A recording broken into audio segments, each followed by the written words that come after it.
आज मुझे बैठे बैठे अचानक ख्याल आया कि बहुत सारे लोगों के कमेंट आते हैं अकाउंटिंग से रिलेटेड, कैश फ्लो से रिलेटेड और रिलेटेड जीएसटी वगैरह से रिलेटेड, बहुत सारी चीज़ों से रिलेटेड जो शायद मैं भी आप लोगों को पूरी तरीके से कन्विंस नहीं कर पाऊँ उन पॉइंट के रिगार्डिंग। तो मेरे बगल में ही हमारे सीए साहब बैठते हैं, विपुल जी। सबसे पहले तो दुकान स्टार्ट करने के लिए अपने को केवाईसी डॉक्यूमेंट्स चाहिए। ओके, केवाईसी डॉक्यूमेंट्स में सबसे पहले पैन कार्ड अपना जो रहता है, permanent account number, pan card. Second अपने को चाहिए फिर एक बैंक डिटेल्स।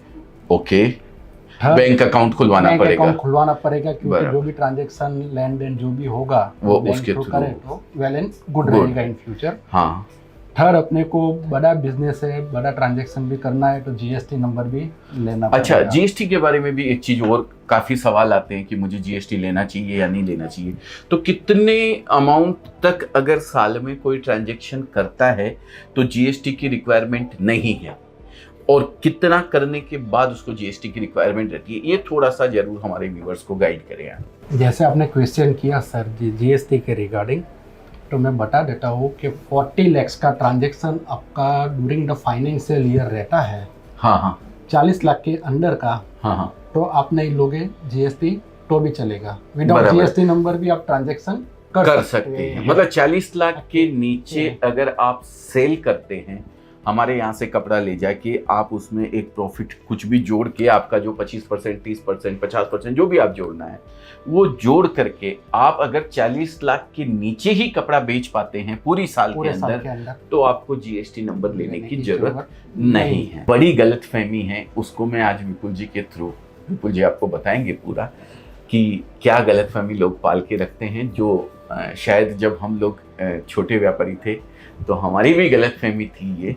विपुल जी, जो जैसे मान लीजिए आज पूरे दिन का हिसाब किताब हुआ, ठीक है, और शाम को जो बैलेंस मैंने खींचा, यहाँ पे मान लीजिए मैंने बैलेंस खींचा 27,526 रुपये, ठीक है। अब मैं तो राजी हो जाता हूँ एकदम, मेरे गले में 27,500 रुपये आ गए, मतलब मेरे 27,500 की कमाई हो गई, है ना। ये गलतफहमी सब लोगों को रहती है, मुझे भी रहती थी पहले जब मैं छोटा बच्चा था, बड़ी शरारत करता था, 27,500 लेकर के मजे करने जाता था। तो ये एड आपने सुना होगा ना। तो ये गलतफहमी हमेशा एक छोटे दुकानदार को जरूर रहती है। ये गलतफहमी के बारे में बताइए, ये प्रॉफिट नहीं है विपुल जी। 27,526 रुपये जो आपके दिन के दौरान लास्ट में जो बैलेंस रहती है, वो खाली आपकी रोकड़ बैलेंस रहती है। हाँ, ये प्रॉफिट नहीं है, प्रॉफिट नहीं है ये। हाँ, ये प्रॉफिट नहीं होता है। जो आपके पास पैसे आए और जमा खर्च करने के बाद जो लास्ट के दौरान दिन के अंत में जो भी बैलेंस रहती है, ओनली खाली रोकड़ बैलेंस है, ना तो नफा ना नुकसान, कुछ नहीं है। उसको आप नफा नुकसान कैलकुलेट नहीं कर सकते हैं। उसमें से आप खर्चा कर सकते हैं, दुकान के पेटे आपको चाय पीनी है, आप ठीक है चाय पी लिए, या आपका कस्टमर आपके पास आया है, उस कस्टमर को आपने कुछ नाश्ता करवा दिया, वो खर्चा मान्य है, उसके ऊपर कोई बात नहीं है, वो आपने कर लिया।